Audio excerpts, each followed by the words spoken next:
Ok. Valeu, viu? Então, boa noite a todos e a todas.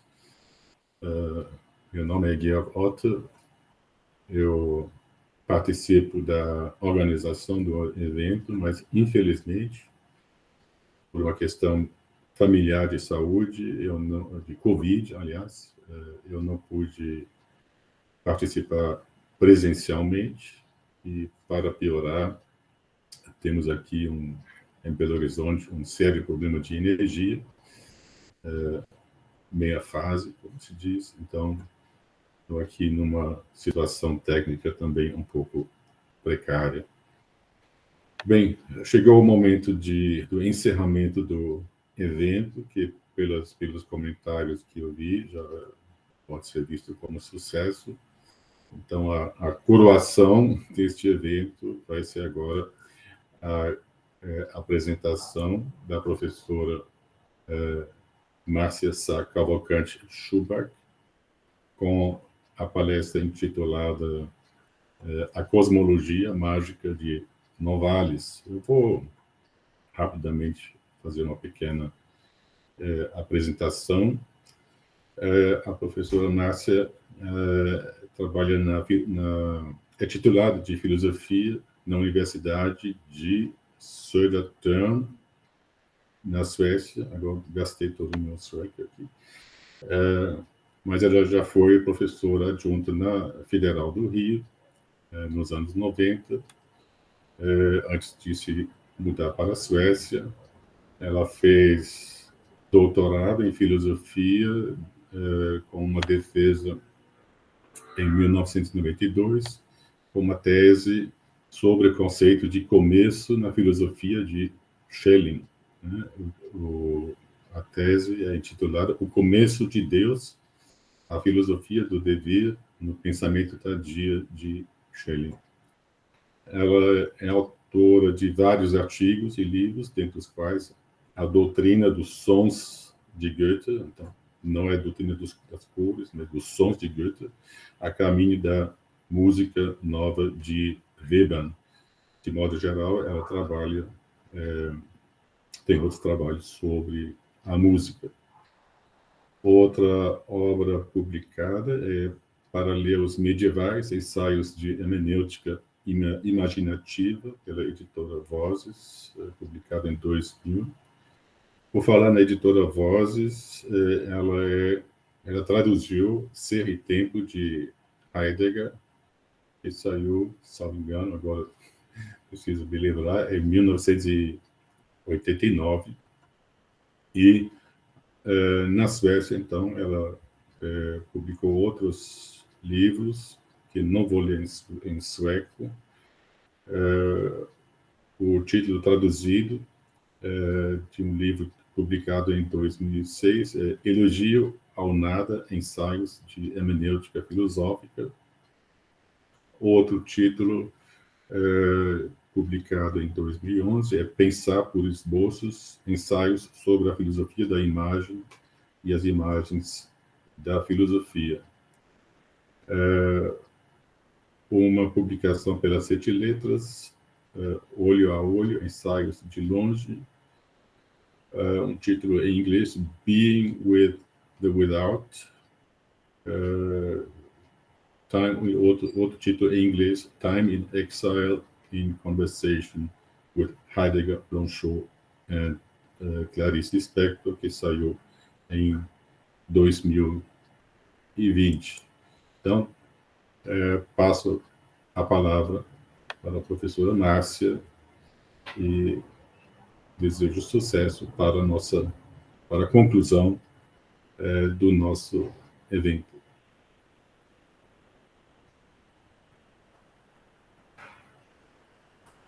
Márcia, ainda seu microfone está mudo. Agora? Agora sim.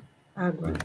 Eu quero agradecer a apresentação do professor Georg Otto.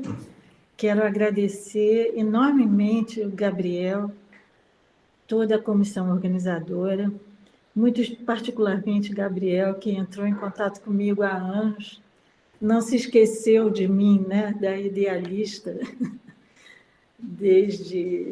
apesar de ter deixado a Universidade Federal do Rio de Janeiro há 22 anos atrás.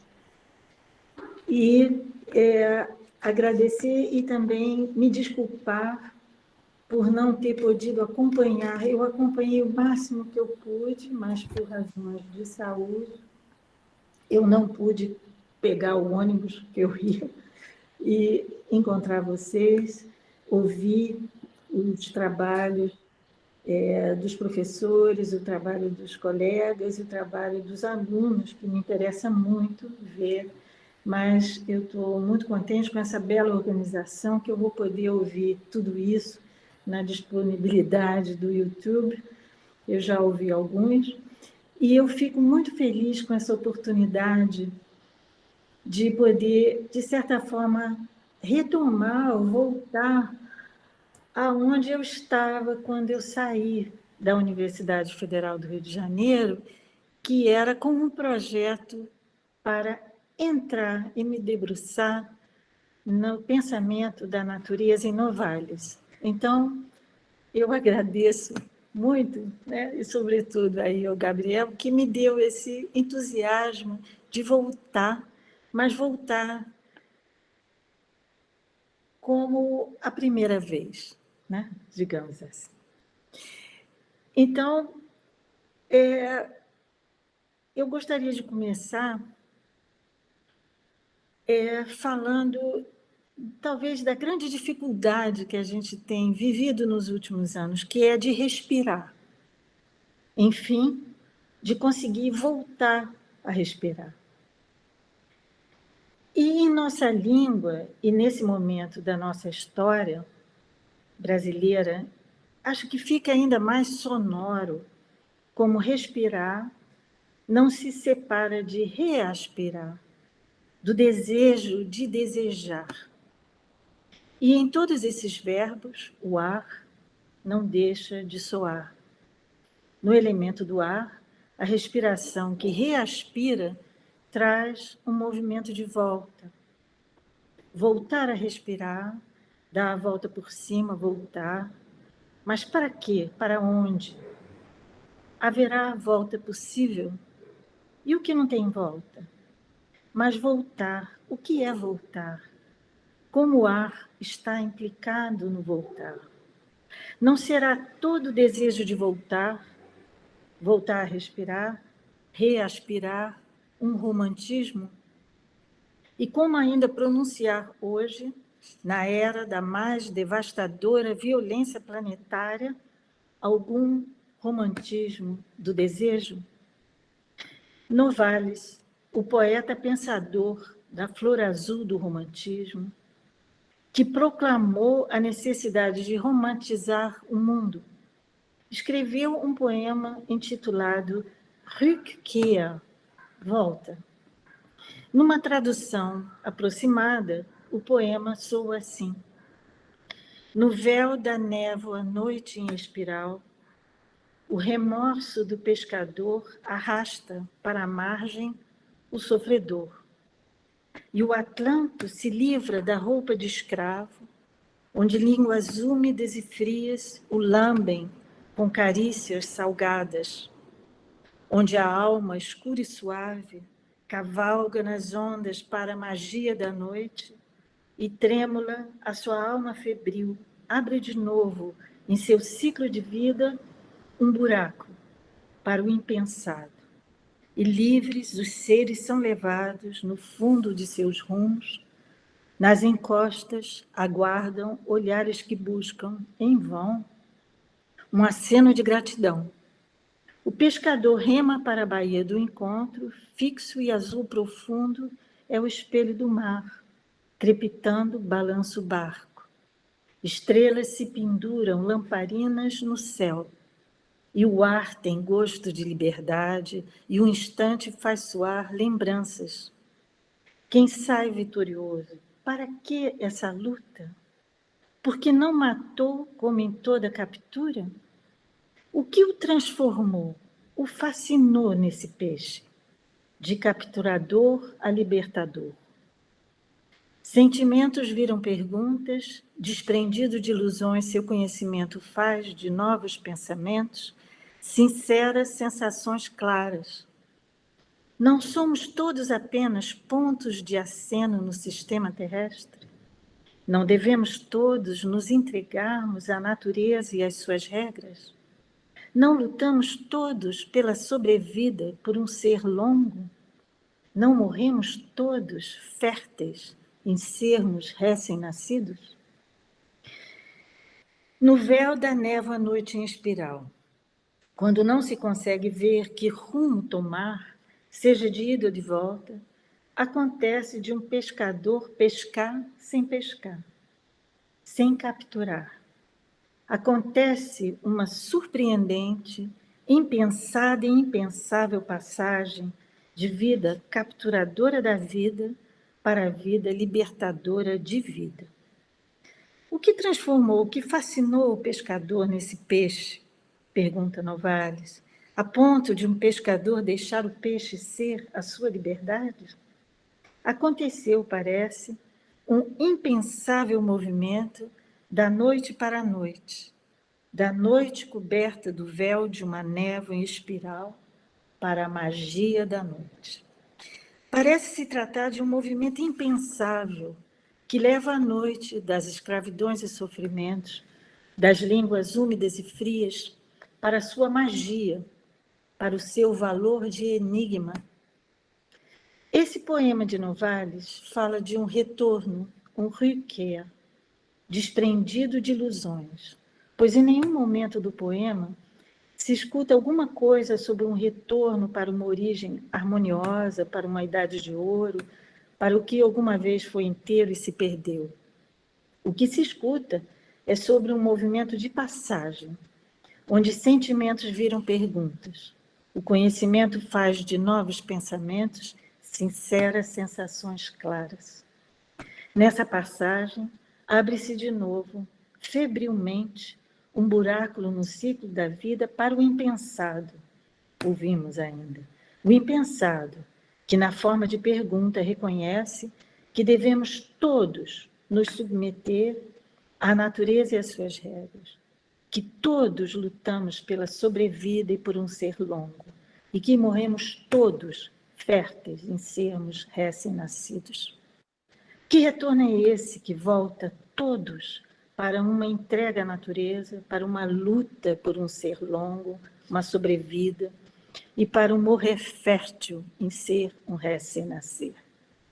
Que retorno é esse que volta para 3 verbos: entregar-se, lutar, morrer, 3 verbos de uma atividade de transformação? O retorno desse romantismo é o retorno para o tornar-se. Não isso ou aquilo, mas para tornar-se um tornar-se. Talvez isso possa ser formulado quase orientalmente como o retorno do pescador que vira peixe. Talvez esse seja mesmo o nosso grande desafio hoje, o hoje de uma tremenda violência planetária que busca exterminar por toda parte a possibilidade de um retorno ao tornar-se, não isso ou aquilo, mas um tornar-se, que nesse poema de Novalis se diz lapidarmente com um morrer fértil em ser recém-nascido. Eu disse acima que o movimento de passagem que estou propondo interpretar com base nesse poema como um retorno a tornar-se um tornar-se, acontece quando a noite coberta pelo véu de uma névoa em espiral é trazida para a sua magia. Esse retorno é para Novalis um movimento noturno, onde a noite se expõe na sua luz própria, no seu próprio sol, lembrando o célebre hino à noite, Liebliche Sonne der Nacht. É nesse movimento noturno em que a noite encoberta se descobre em sua magia, e assim descobre a noite da magia, que se dá o retorno a tornar-se um tornar-se. Nesse torno da noite, o prefixo de tantas nostalgias ilusionistas, é devolvido para o seu movimento, rede retorno, e se volta para o voltar-se. Entrando na magia da noite, é possível desprender-se das ilusões, retornar para tornar-se um tornar-se. Acho que aqui encontramos o fio para compreender o idealismo mágico de Novalis. Foi somente há poucos anos que Novalis foi reconhecido como um filósofo. Gabriel falou sobre isso na colocação dele. Um filósofo em seu próprio direito, e não somente como um poeta leitor de filosofia e autor dos famosos Fichte-Studien, dos estudos sobre Fichte. Ele mesmo assume, Novalis, a taxonomia filosófica da época e afirma sua filosofia poética ou poética filosófica como um idealismo. Só que o define como um idealismo distinto dos idealismos definidos modernamente, como idealismo cético, de Descartes ou Hume, como idealismo dogmático, de um Leibniz ou Berkeley, ou ainda como idealismo crítico, de Kant ou Fichte. Novalis alinha-se com o chamado idealismo absoluto, de Schelling e Schlegel, mas entende a sua diferença como mágica, não obstante a remissão direta à teoria das ideias de Platão, não obstante o plotinismo, que Gabriel também mencionou. O termo idealismo é relativamente recente na história da filosofia. Ele é firmado por Christian Wolff, o discípulo de Leibniz, que o define como um princípio ontológico e não epistemológico. A única realidade é a das ideias, do espírito, e por idealismo deve-se entender, portanto, um princípio de realidade estritamente oposto ao materialismo, para o qual só há realidade material. Essa é a posição wolffiana, né? A discussão sobre a filosofia cartesiana, enquanto idealismo cético, que surge no contexto do vocabulário da escola de Wolff, já traz o problema que vai conduzir os debates ulteriores protagonizados por Kant, a relação entre o princípio ontológico e o epistemológico ou gnoseológico, a misteriosa relação que inaugura a filosofia grega e, na linguagem de Parmênides, se enuncia como a relação entre ser e pensar, a relação entendida como o mesmo. O mesmo é ser e pensar. Como pode o mesmo, autó, ser relação? Não é meu intento aqui, eu sei que vocês estão todos cansados, fazer algum tipo de história dos vários idealismos. A questão é entender por que Novalis entende o seu idealismo como mágico. E, para isso, é preciso lembrar que, no alinhamento ao chamado idealismo absoluto de Schelling e de Schlegel, o ponto de partida é a refutação da autoconsciência como ponto de partida da filosofia. Tanto a autoconsciência do eu penso, como a autoconsciência do eu sou. Ou seja, não é a autoconsciência que resolve o mistério do mesmo como relação de ser e pensar. Para o idealismo absoluto, o ponto de partida para a filosofia é o universo. Inicia filosofia universia. Início, o princípio da filosofia do universo, é o título das preleções de Schelling em Erlangen, proferidas no semestre de inverno de 1820 e 1821. O universo é quem filosofa. O universo é quem pensa por si mesmo e através de si mesmo, né? Von sich selbst und durch sich selbst. Mas que sujeito é esse, o universo? Um sujeito que não é autoconsciência? Schelling define esse sujeito que é por si mesmo e através de si mesmo com uma frase muito importante dessas preleções que diz: durch alles durchgehen nicht sein, nämlich nicht so sein, dass es nicht auch andere sein könnte. O que perpassa através de tudo e não é nada, a saber, nada que também não pudesse ser outro. Não se trata de um princípio do qual se possam derivar todos os entes e cada ente, e do qual se possam derivar numa série os princípios de conhecimento da totalidade do que é e da particularidade do que é. É o fato mesmo de ser o universo, que perpassa tudo que é sem nada ser, nada que não possa ser outro. Para explicar esse pensar do universo, pensar que é do universo, no sentido subjetivo e objetivo desse genitivo, Schelling se vale do termo magia. O fato de ser, que é isso que Schelling chama universo, na acepção etimológica de universo, da unidade, do múltiplo e diverso, é uma dinâmica de relação, a relação de querer e poder, wollen e können, que define um devir, werden. Ser é atividade, diz Fichte, mas para o idealismo absoluto, ser é a atividade de um devir, o eterno querer vir a ser, que é um querer bem ao devir, querer bem ao vir a ser. É desse imbricamento de querer e querer bem, de querer vir a ser e querer bem a esse querer, que define tanto o poder ser como o poder mesmo de ser.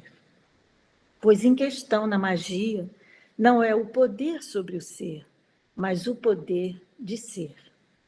O duplo sentido de querer e querer bem que a língua espanhola consegue dizer sem artifícios, né? Quando diz te quiero, também encontra na língua alemã uma mesma expressão que é o verbo mögen.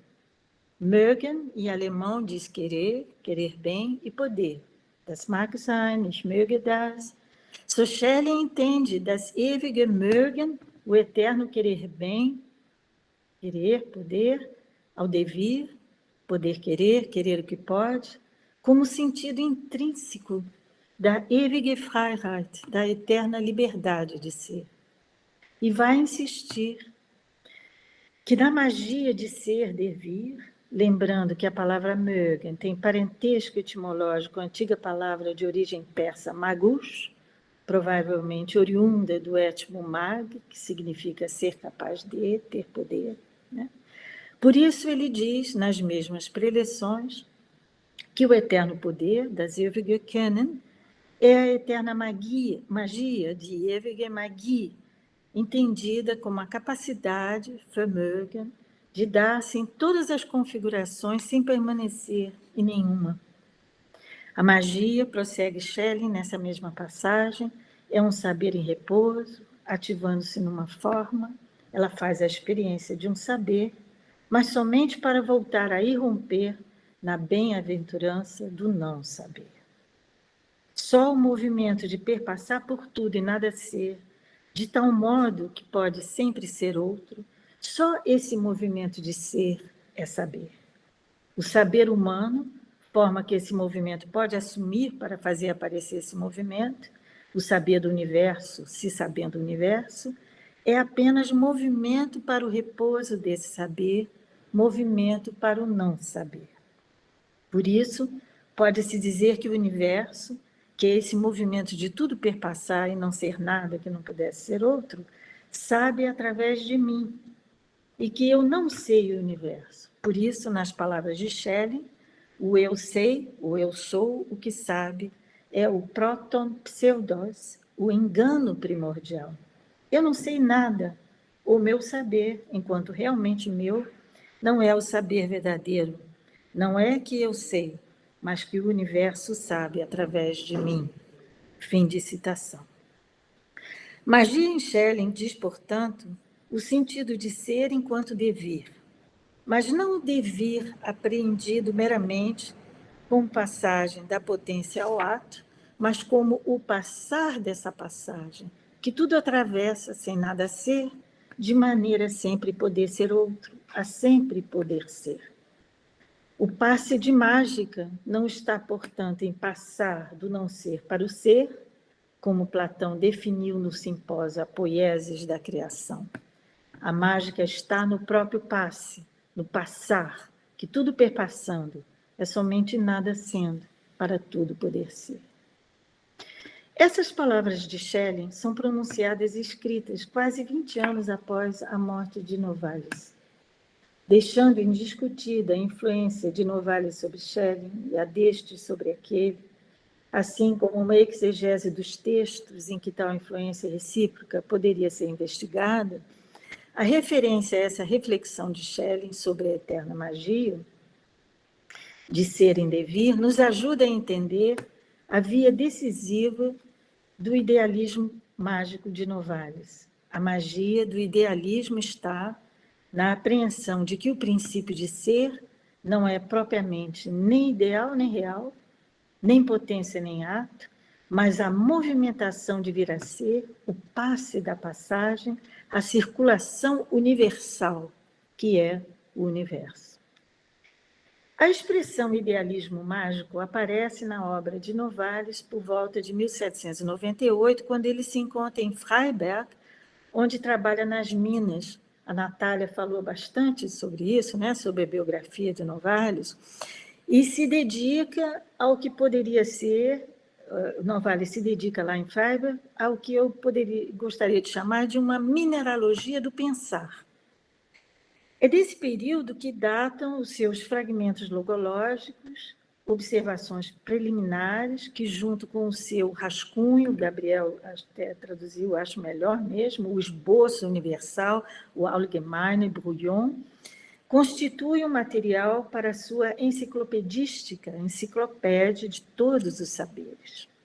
Filosofia, diz Novalis em seus fragmentos, é tarefa de saber, Aufgabe zu wissen.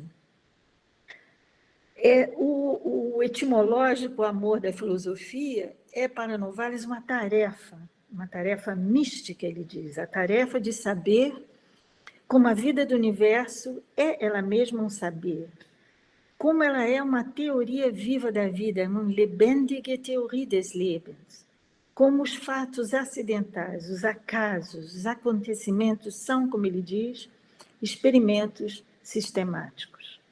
A filosofia é uma ideia mística, insiste Novalis, por ser o universo se sabendo como um movimento de expansão da existência ao infinito, como um movimento de vir a ser, se infinitizando, ou seja, vindo a ser em tudo que é. Filosofia é Selbstoffenbarung, automanifestação, não de um si mesmo substancial ou substantivo, mas a manifestação, automanifestação do vir a ser ele mesmo. Do vir a ser, vir a ser. É o vir a ser que se infinitiza em tudo que é. A vida da transformação que se mostra em tudo que vive. A filosofia é mágica, porque sua tarefa de saber é um querer vir a ser o vir a ser, e não meramente um querer realizar o ideal no real, ou o real no ideal, ou querer passar do possível para o atual. Porque a magia da filosofia está em querer o vir a ser, em querer que o vir a ser venha a ser, vir a ser em tudo que é, a filosofia acontece próxima ao que Novalis chamou de limites mágicos, magischen Grenze. Enquanto passe das passagens contínuas entre um e outro, a magia da filosofia é a tarefa, o querer saber, esse entre, desde esse entre, através e para esse entre, que expõe a magia do limite de ser ele mesmo o passe do e para o ilimitado. Toda a questão está em aproximar o pensamento da magia do limite, onde tudo se mostra para si como sintoma oposto, alles ist sich gegenseitig Symptom, um é e não é o outro, pois como vir a ser, ser é não ser e não ser é ser. A filosofia mágica, a magia de seu idealismo, não está no esoterismo de qualquer irracionalismo, e sim num pensamento que se apreende como ligação viva de todos os opostos, ligação viva que expõe o sentido vivo da antiga palavra grega logos, relação. Se magia diz de imediato a arte de fazer a natureza conformar-se à vontade, o poder do querer, para o qual basta tocar para transformar imediatamente não ser em ser e não ser, ou ainda a transformação do não eu em eu, do baixo em alto, né? Que o Márcio Suzuki trouxe isso na palestra de inauguração.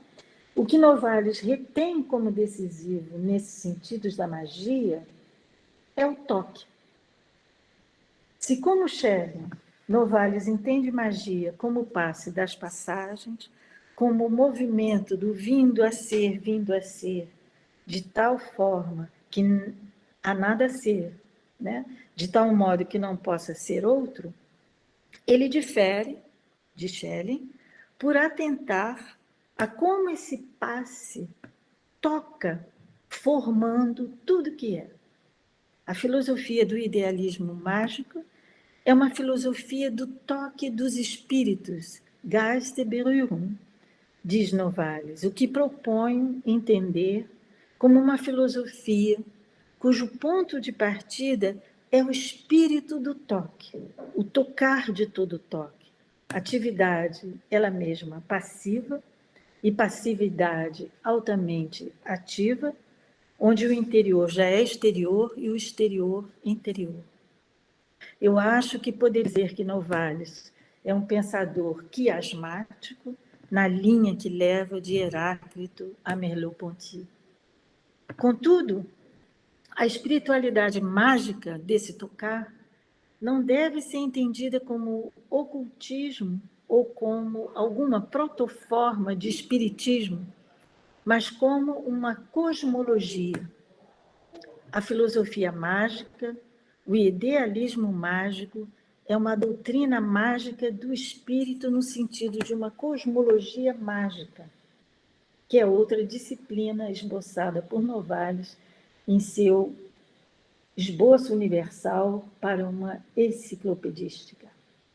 Pois o tocar dos espíritos é para Novalis o tocar e ser tocado pelo círculo mágico da respiração criativa em tudo que o tocar toca, e é assim ao mesmo tempo tocado. É ser tocado por todo o universo em cada toque, por todos os elementos. A magia do tocar, verbo que reúne num limite de passagem igualmente mágico, pensar e sentir, em português a gente fala dar um toque, né? Espírito e matéria, é tornar sensível o cosmos, o todo da natureza pulsando no mundo, a natureza como coração do mundo.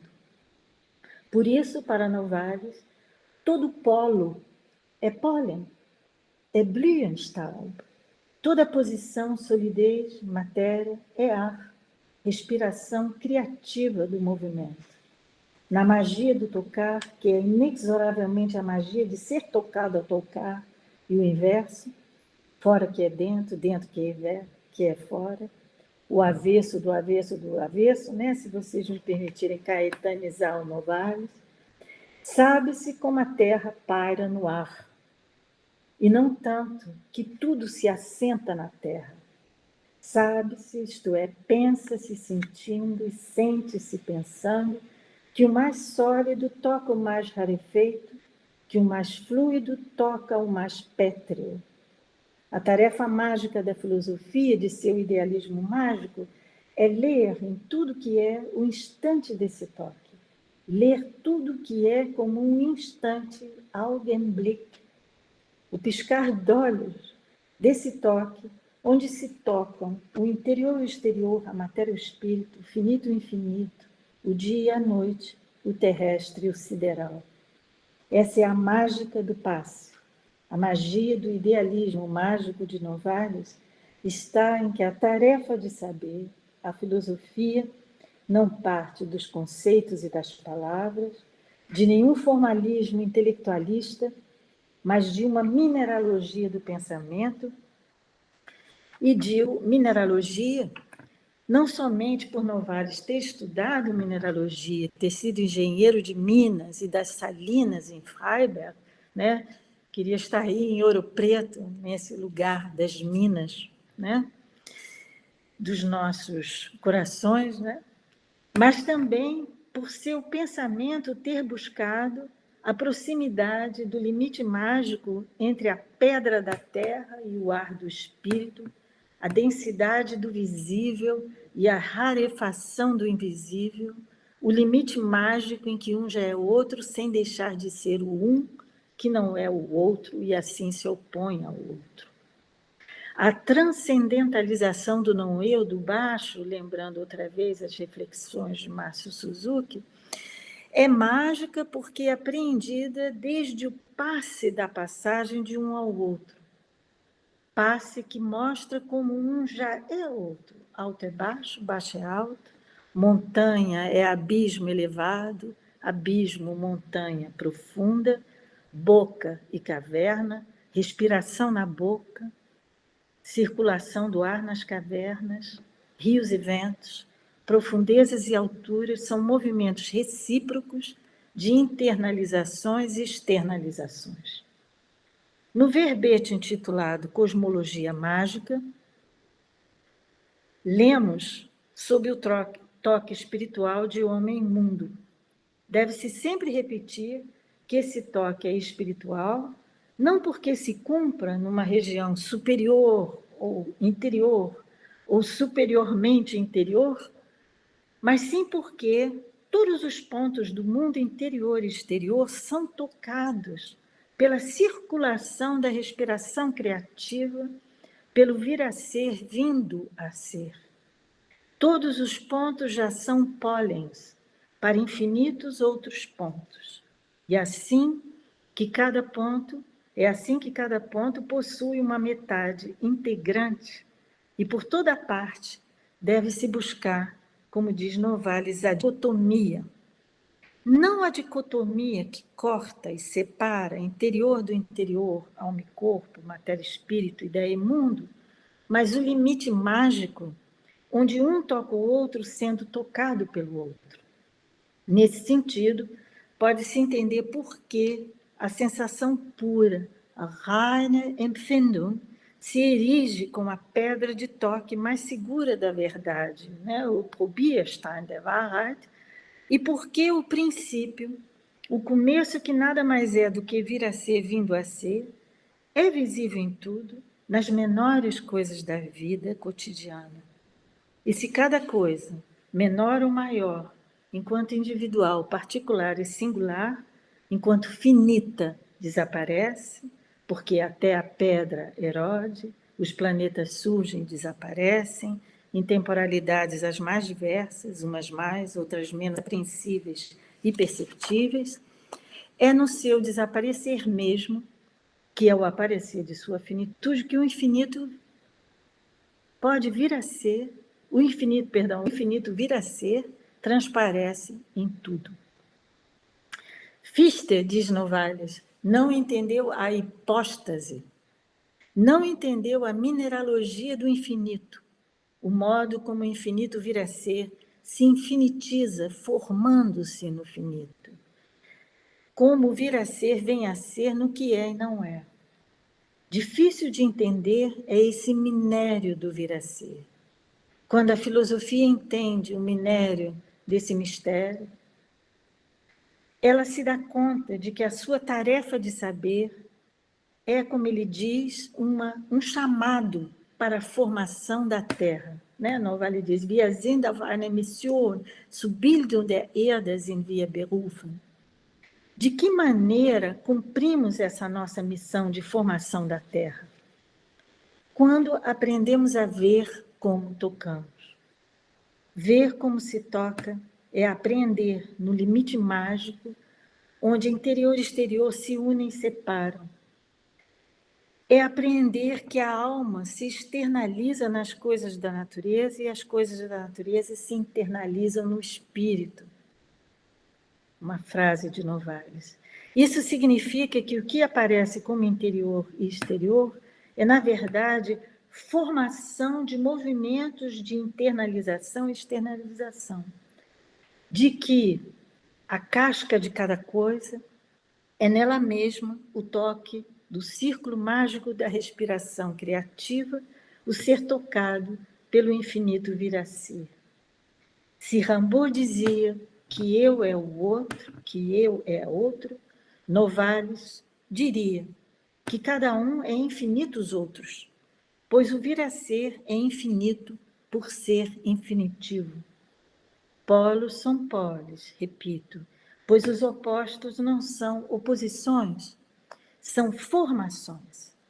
E Novalis entende, aqui é muito importante, porque ele entende formação geologicamente, mineralogicamente, como força diversificante da matéria, e não como trabalho de imposição de formas à matéria.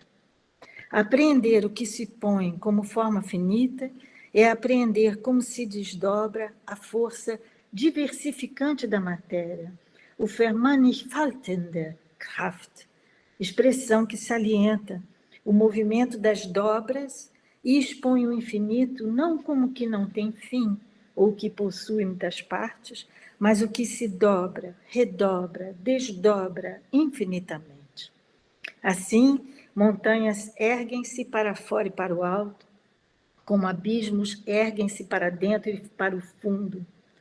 Dobras de ventos e de águas correspondem às dobras subterrâneas nas minas, mostrando um sistema de interação complexo, onde um já é infinitos outros. Novalis entende assim o mineiro como um astrólogo invertido, o investigador das profundezas da terra como um investigador das estrelas do céu, pedras e estrelas, expondo que o interior da alma é tão físico como a física é o interior da alma. A compreensão mineralógica de formação é uma chave para entender a cosmologia mágica de Novalis, pois longe de uma imposição da forma à matéria, formação emerge aqui como o mundo da matéria percorrido por linhas de fuga, e o que Novalis descobre é como cada fenômeno é membro de uma cadeia incomensurável que comporta todos os infinitos fenômenos enquanto membros. Formação é uma mineralogia infinitesimal. Daí ser possível dizer, numa famosa frase de Novalis, que die Natur ist eine versteinerte Zauberstadt, que a natureza é uma cidade mágica petrificada. A cosmologia mágica de Novalis não é apenas a apreensão de que tudo é, desde o ponto de toque na casca ou pele de cada coisa, onde um é outro, dentro é fora, fora é dentro, ou seja, desde a perspectiva da dicotomia viva ou da sintomatologia dos opostos. Embora Novalis use essas expressões, sintoma oposicional, dicotomia, ele as entende como círculo mágico de respiração de pólen, como vibratória, para ele átomos são, como ele diz, pequenas e grandes vibrações. A formação mineral do que pode ser identificado como posição ou oposição não é dinâmica e viva apenas pela atração e repulsão que uma forma finita pode exercer sobre a outra, dentro de uma lógica de binômios, que é o modelo guardado por Schelling.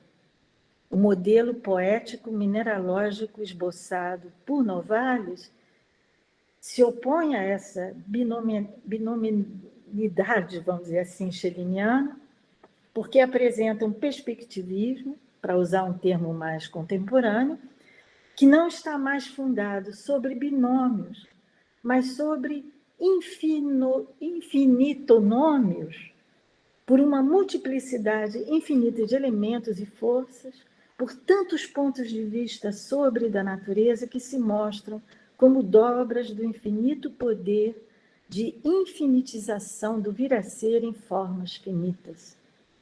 Novalis aprende o termo infinitonômio com o matemático Carl Friedrich Hindenburg, fundador da escola combinatória alemã na época de seus estudos em Leipzig.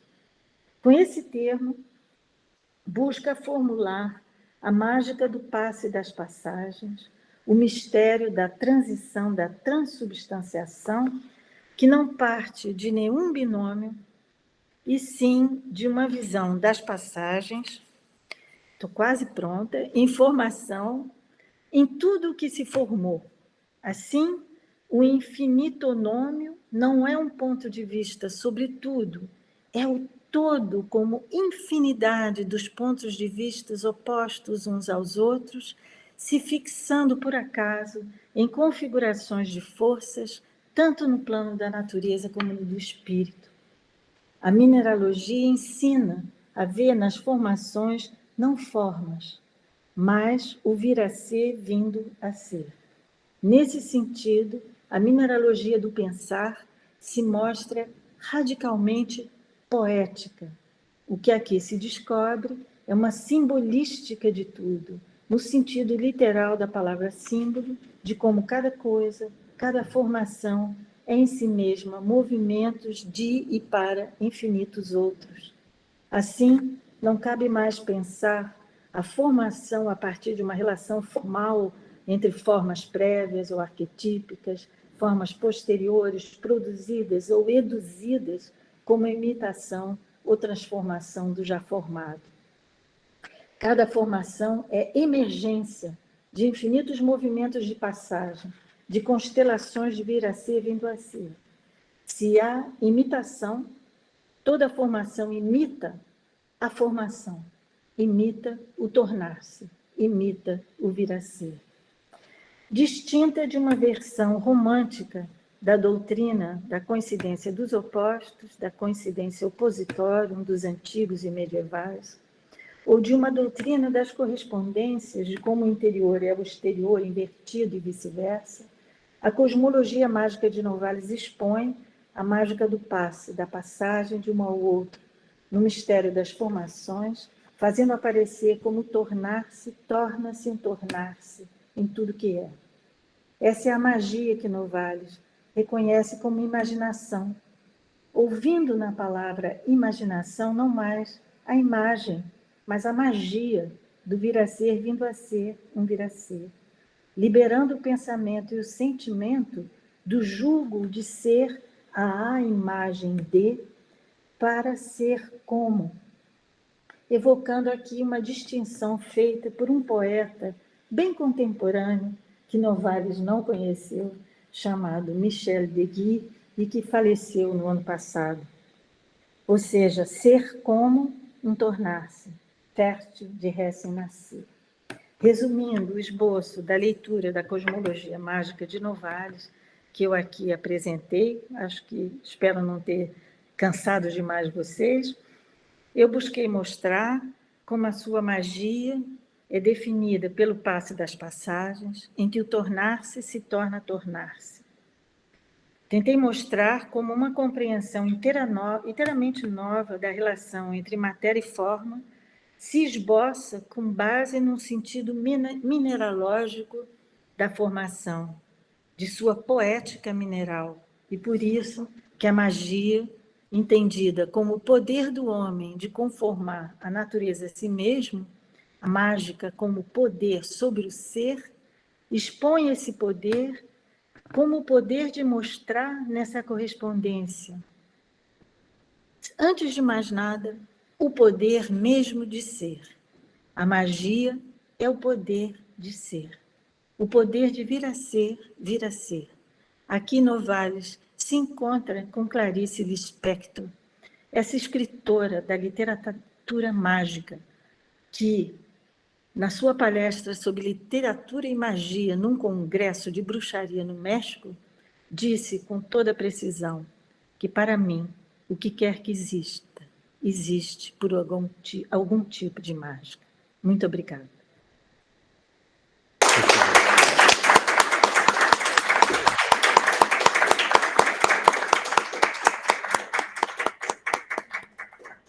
Foi muito longo, né? Eu desculpo por isso. Eu até queria mais. Muito obrigado, Márcia, por essa belíssima palestra, inclusive, né, pela tradução do poema Rückkehr, Retorno, que fala por si só, ou seja, dispensa, na verdade, explicações, mas eu acho que você deu uma extensão belíssima mesmo a esse poema, com esses movimentos circulares, sempre retornando, né, rückkehrend,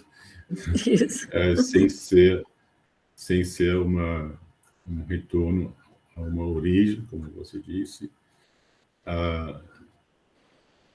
Eu, durante sua palestra, lembrei de um poema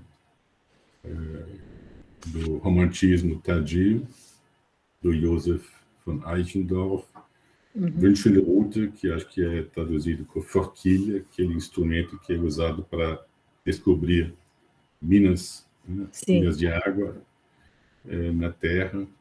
E lembrei desse poema porque, no contexto do toque, né, justamente essa ideia de basta tocar para a natureza começar a falar. Vou rapidamente, são 4 versos, né, na tradução de João Barrento, né, um conhecido tradutor português. Dorme uma canção nas coisas que não param de sonhar, diz a palavra mágica e o mundo põe-se a cantar. Né? E também essa ideia do toque, no caso, desencadeado pela palavra mágica, que também aqui, o Zauberwort, que aqui também aparece, né? Nesse sentido mais concreto. Então, a questão do toque é apenas uma das coisas que achei muito interessante, muito pertinente também a ligação com Ouro Preto, quer dizer, o minério, pensar mineralógico, que, ao meu ver, é uma forma de hipóstase, né, entre o Geist e o minério, a ideia daquela, não me lembro mais agora, da cidade petrificada, quer dizer, tudo isso aponta para essa ideia da hipóstase, ou então da cristalização, que isso também seria um termo, né, ligado à mineralogia. Mas então, está aberta a discussão, estou olhando aqui o chat, bom, vou ler os elogios, né? Sensacional, estupendo, poderoso, sublime. Acho que já resume a recepção, né, que a sua palestra teve no público. Mas, então, abro a discussão para outros comentários. Parece que, pelo que eu estou vendo, já tem um candidato para fazer um comentário ou uma pergunta. Dá para falar? Então tá, eu agradeço. Você me escuta, professora? Agora estou ouvindo. Então tá. Então eu agradeço pela conferência, por mais uma conferência sobre Novalis, mais uma assim como aquela do Suzuki, do professor Suzuki, da professora Natália também. Minha pergunta é a seguinte: se você acha que tem como pensar o idealismo, algum jeito de pensar o idealismo novalisiano, que não seja precisamente como idealismo mágico. Por quê? Isso levando em conta que essa noção aparece, na verdade, só 6 vezes na obra do autor, e caso, se não for esse o caso, então como conciliar o princípio, tal como Novalis apresenta nos Fichte-Studien, que no momento no qual ele ainda estava mais perto do Fichte, como o princípio pensado, tal como você falou, como universo, a partir de 1797, isso que você falou, e com os estudos dele sobre mineralogia, principalmente, ciências naturais, Spinoza, Schelling, Plotin. Então, se tem como conciliar eu não sei se 2 momentos, né? Mas assim, ou se precisamente você acha que o idealismo próprio do Novalis é o idealismo mágico e não tem muito mais além disso. Eu agradeço. Tá, de nada. Olha, você sabe, a gente se acostumou na história da filosofia e na prática acadêmica da filosofia a cortar a lagartixa da filosofia em um monte de pedaço, né? Todo filósofo você tem o primeiro, o segundo. A gente corta os filósofos como corta uma lagartixa. Mas o mistério da lagartixa é que ela não para, ela continua se mexendo depois que você corta. Ou seja,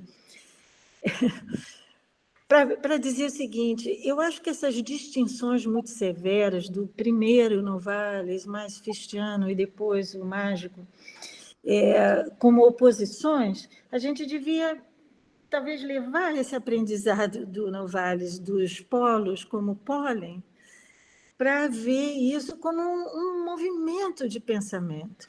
Então, o mais importante assim não é talvez hipostasiar o pensamento de Novalis dizendo ele é fichtiano, ele é absoluto, o idealismo dele, etc., ou ele é mágico, mas tentar acompanhar por que, num determinado momento, quando ele está nesse rascunho de um sistema, ele prefere adjetivar toda o seu rascunho, vamos dizer assim, das várias disciplinas, por mágico. É mais ou menos isso. Não que isso vá dar conta absoluta, como se um pensador pudesse ter ele mesmo uma visão de uma coerência absoluta, por mais sistemático que ele possa ser, eu acho, né? Então, eu acho que o sentido de magia que Novalis traz posteriormente, ele ilumina também a maneira como ele está lendo Fichte, a maneira como ele se diferencia de Fichte, o que ele vê ali que não bate, né? O que vamos dizer assim, precisa continuar a se pensar, porque a magia, se for usar essa palavra, do pensamento, é porque ele dá a pensar. E o pensamento nos vem. Né? Ele nos vem não só numa tradição, não só no aprendizado com os nossos mestres e leituras, mas o pensamento acontece. Né? Isso é nesse movimento, digamos, desse período do primeiro romantismo, que a própria formulação es denkt se pensa, né? O pensa-se, ele aparece. Então, isso nos dá a pensar.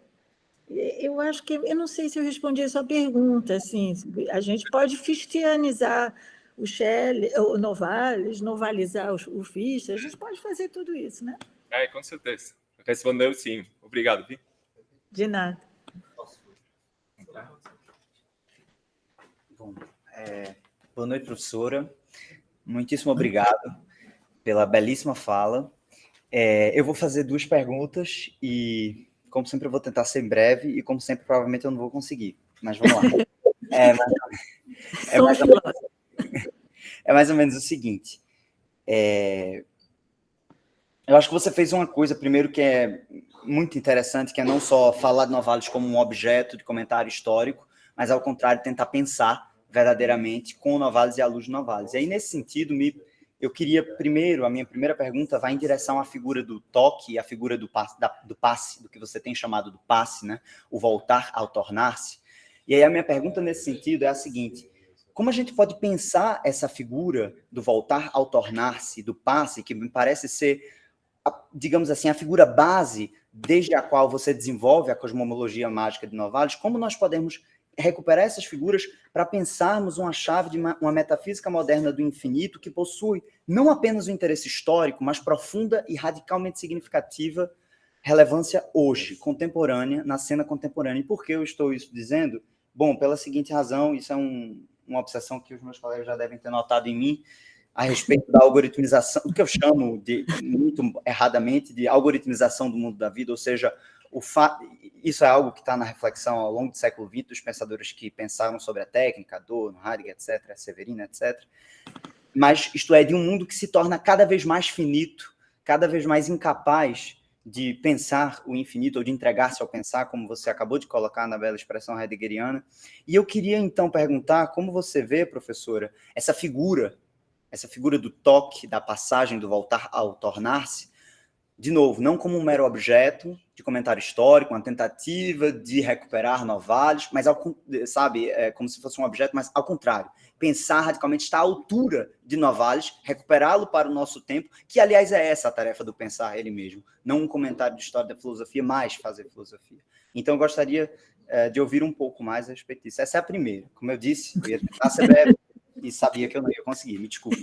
A segunda é muito simples, eu juro que é simples, é o seguinte, é a respeito do que você chamou de o infinitonômio. E aí essa é uma curiosidade mesmo. Me veio à mente imediatamente a ontologia do Badiou, que ele desenvolve em Ser e Evento, que é uma ontologia que ele quer desenvolver desde o teorema de Cantor, e é uma ontologia que efetivamente tem como meta maior pensar a infinitude desde a figura do vazio, tal como formulada na teoria matemática dos conjuntos de Cantor. E aí eu queria saber como, porque isso me veio, eu não sei se é uma associação errônea, não sei se é algo meramente arbitrário, e aí essa é a curiosidade, eu queria saber como você enxerga essa possível ligação. Enfim, essas são as duas perguntas. Tá bom. Muito obrigado. Você está sob o nome Gabriel, então eu não sei como você se chama. Mas... eu sou Gabriel. Não, Gabriel esse é Gabriel. Eu sou Gabriel também. Então tá bom. Então tá bom. Tá ótimo. Então, Gabriel, muito obrigada pela sua pergunta. Perguntas importantes e difíceis, né? A gente pode dizer o seguinte, primeira coisa, de certa maneira, a algoritmização do real, do mundo da vida, que é uma expressão que eu acho excelente que você trouxe, você trouxe o mundo da vida e trouxe uma expressão de Husserl, né? Edmund Husserl, fenomenológica.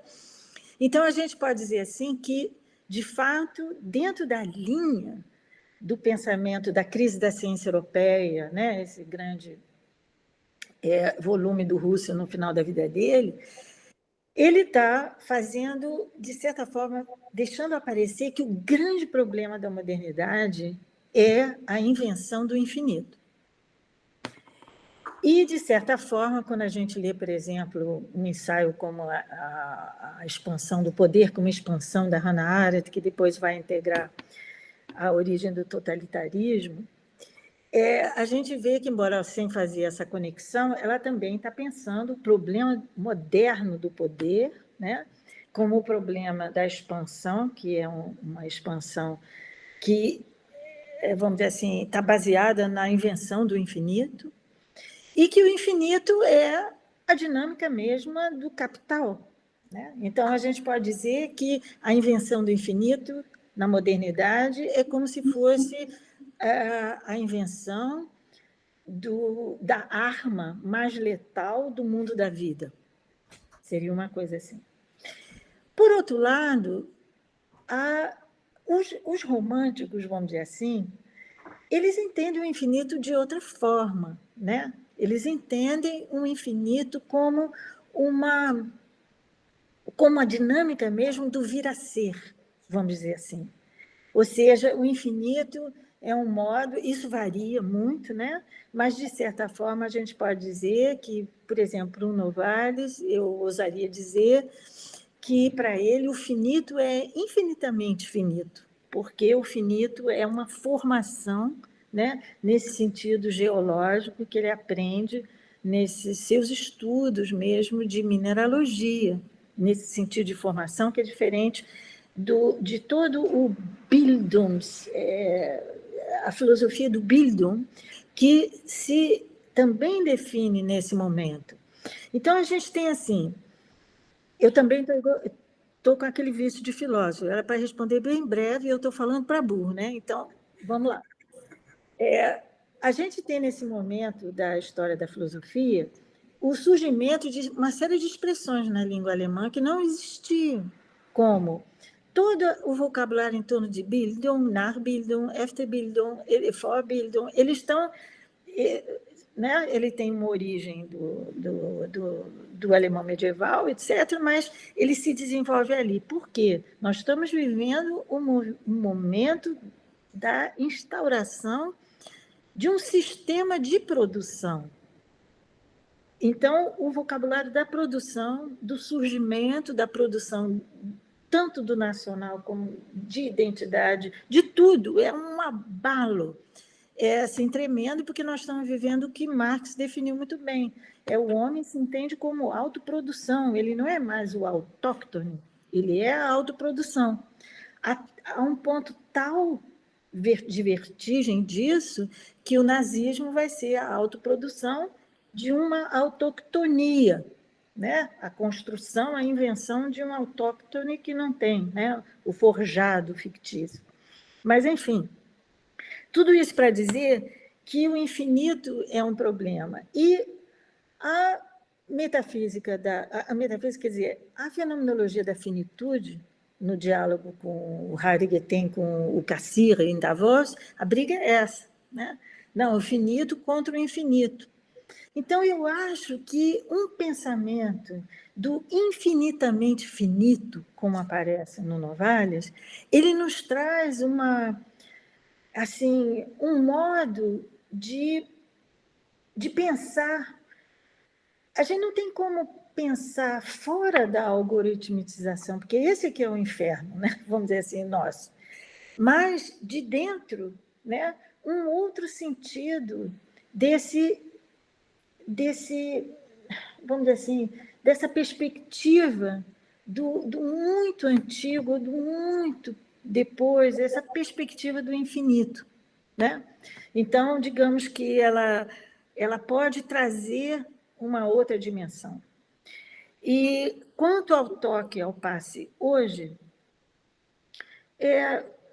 eu não sei, eu acho que a coisa fundamental é como que a gente pode ver o mundo como o cego. O que é essa pedagogia da noite? Quando a gente lê só o capítulo da natureza no Lerlet Society, você vê ali o que é essa pedagogia da noite, onde você não tem as distinções claras. Então, no mundo hoje em que tudo se torna ambíguo, né, buscar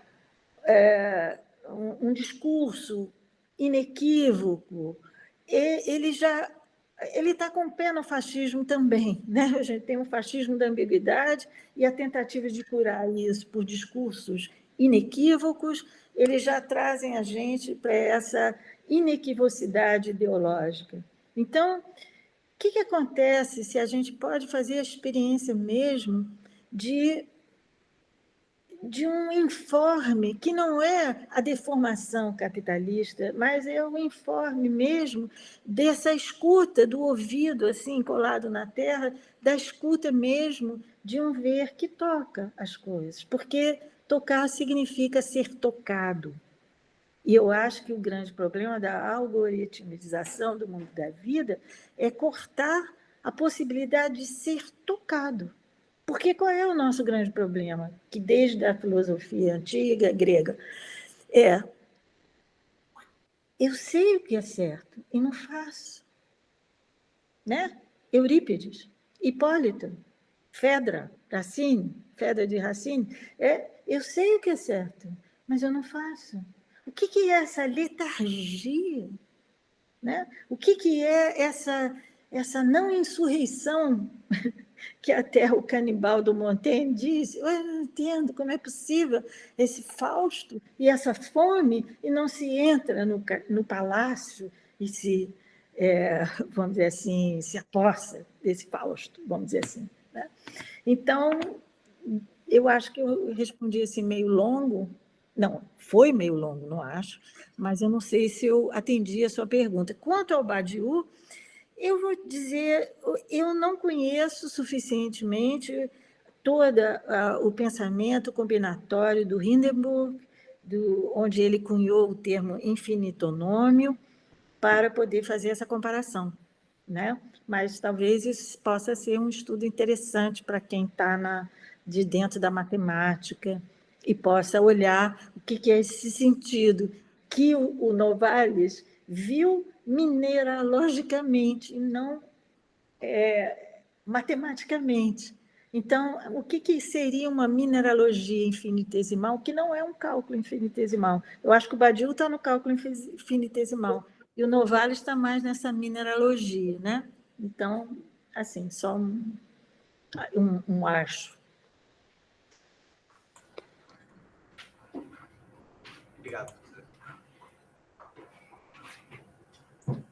Talvez eu leia aqui uma pergunta do Ari Franco Donini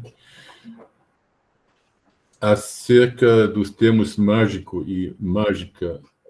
Ele aparece, conforme a professora expôs, não só em Novalis, mas também em Schelling. A pergunta é: Novalis foi também leitor de Schelling? Olha, eles têm um encontro mais ou menos rápido, né? E não é assim, eles não são amigos. O Novalis ele tem uma relação muito maior com Schiller, né? Até assim, eu não sei se eu perdi algumas colocações, né? Mas Schiller, por exemplo, ele tem um poema, Sussaís, ele tem, vamos dizer assim, é forte a relação com Schlegel, né? Mas ele tem um encontro breve com Schelling, mas Schelling foi muito famoso, né? O Schelling foi assim, tipo ele foi um geninho, né? Muito jovem, e ele foi vamos dizer assim, quem respondeu a filosofia de Fichte em Iena. Então, ele teve um encontro e um leitor, um encontro, né, vamos dizer assim, breve, e ele teve suficientemente conhecimento da filosofia do primeiro Schelling para dizer que se opor um pouco, até bastante, ao pensamento do Schelling da movimentação, porque Schelling usa um modelo da atração e repulsão, né? Quer dizer, a atração dos opostos, né? Esse Anfang, ele é um ziehen, ele é um atrair, né? Até o Schelling dá essa etimologia para Anfang, começo. E então o Novalis diz não é isso, isso aí está um pouco estático demais para ele, né? Então, eu não sei se isso é uma boa resposta à sua pergunta, né? Tem algumas biografias intelectuais, tanto do Schelling como do Novalis, né? Existem algumas discussões. Os franceses gostam de discutir isso, também os alemães. Eu não sei, na literatura brasileira, eu não acompanhei tanto tudo que foi produzido desde a minha tese defendida em 92, né? Então, eu não consegui acompanhar tudo, porque aumentou muito, né? Na minha época não tinha quase nada, né, sobre isso.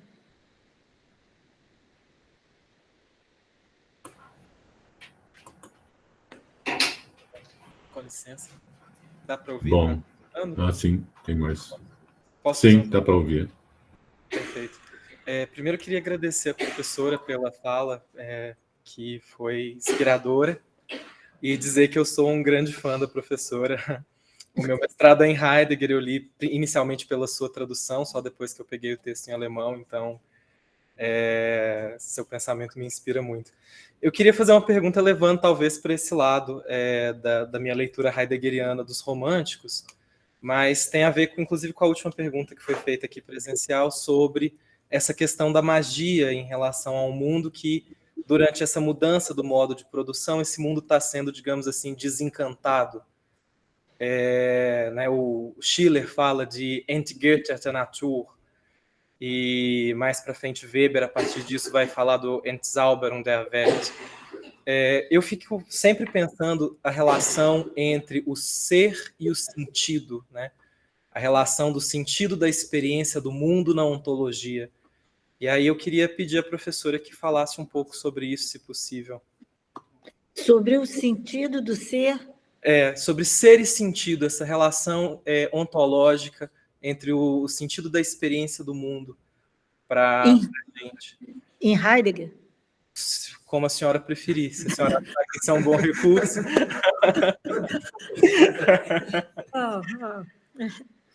Olha, a gente pode dizer o seguinte, sentido é uma palavra, isso nas línguas nórdicas e na língua inglesa, dá bastante problema, porque a palavra sentido, tanto em alemão como nas línguas latinas, é muito rica. Ela diz, né, a gente fala sentido no sentido da sensação, do sentimento, sentido mais intelectual, cognitivo, espiritual, e sentido como direção. Então, eu acho que a experiência, nessa experiência de desencantamento, de Entgötterung, ou de divinização, ou Entzauberung, né? Você tem uma experiência de tremenda desorientação, pelo menos assim é como a gente entende muitas vezes. Agora, eu acho que Heidegger, ele foi muito... Ele colocou um dedo assim na nossa ferida, que mesmo o pessoal reclamando que o Heidegger não sabia de computador, não entendia da técnica digital e que o conhecimento da técnica dele é limitado, mas ele como filósofo, ele pegou o cerne da questão, né? E no volume dos cursos dele sobre Nietzsche, ele fala da planetarização. A gente pode dizer que Heidegger é o primeiro pensador da globalização, ele tem um termo para isso, planetarização, e ele vai falar dessa planetarização, dessa desdivinização, ou desse desencantamento, né? Aí, como você trouxe, né, os autores e o Max Weber, ele vai descrever isso como um antropomorfismo incondicional. Ele mostra como tudo virou a imagem do homem. Por isso que eu trouxe, só que não pude desenvolver, porque eu já estava muito, muito longa, né? Esse parágrafo extraordinário desse poeta francês chamado Michel Deguy, que era inclusive um grande amigo do Derrida, etc., que propõe que a gente hoje pense a distinção entre ser a imagem de e ser como. Então, seria esse ser como talvez fosse a experiência dessa tríplice sentido de sentido. Mas a questão toda é como é possível, né, encontrar ou fazer a experiência de sentido, tá, que não seja a imagem de, quer dizer, da antropomorfização, né, que o homem exerce. Ele só consegue pensar a sua própria imagem, seja Deus, seja mundo, seja ser. Né? Como é que o homem se livra de si próprio, talvez, uma coisa assim. Né? Isso é uma associação, porque você trouxe o negócio da técnica. Agora, quanto à questão do sentido, eu diria assim, sentido é existência. Existir é sentido. A gente acha que sentido é atribuir sentido a. A gente sempre acha, seja atribuir pela sensibilidade, seja atribuir pelo intelecto, seja atribuir pela história, etc. Mas existir, esse sentido mesmo extático, né, que Heidegger trouxe, ele significa já ser para outro. Né? Então, isso é o sentido que eu entendo presença, mas aí tem aquela briga toda, não vamos entrar aí, porque cada um, eu já descobri, cada um escolhe o Dasein que quiser, né? Não brincadeira. Cada um tem o Dasein que merece, vamos dizer assim. Então, mas a questão fundamental é essa, esse ser já é ser para, não existe ser que é para. Ser para já é. Isso já é sentido. Então, a experiência de sentido precisa ser repensada como sendo ser ele mesmo, né? Eu não sei se eu respondo a sua pergunta assim, mas nesse caminho eu desenvolveria isso. E o pensador que talvez contemporaneamente tenha trabalhado melhor até essa herança heideggeriana, mas de uma maneira muito autônoma, criadora e muito aguda, foi Jean-Luc Nancy, que é, eu acho, um grande pensador do que é o sentido de mundo, né? Lições de mundo. Então, é um livro que eu continuo, mesmo ele tendo falecido, muito amiga, e sempre disse, Jean-Luc, se fosse escolher um livro mágico seu para traduzir para o português, ele falou Lições de Mundo, o sentido do mundo. Só que não consegui editora ou quem bancasse, essas coisas todas que a gente conhece, mas ali tem, vamos dizer assim, esse pensamento desenvolvido do sentido como existência. Além disso, o Jean-Luc Nancy era um especialista em romantismo, né? Ele fez uma edição. Grande, E tem a tradução de alguma parte, não toda, do Absoluto Literário, foi traduzido pelo Marcelo Jacques, uma tradução primorosa de partes, né? Que isso é uma coisa que vale a pena, né? Ele tem um texto lindo sobre Novalis, sobre o Menstruum Universalis, né? Muito bonito. Então, tem tudo a ver. Ok. Mais alguma pergunta, um comentário? Gabriel, seria possível fazer uma pergunta? Se não for o caso, eu agradeço mais uma vez essa bela conferência e as respostas elucidativas. Suponho que, já que estamos no final, não só desta contribuição, mas também do evento, que o Gabriel quer falar alguma coisa. Então, eu já me despeço aqui. Muito obrigado e até uma outra vez.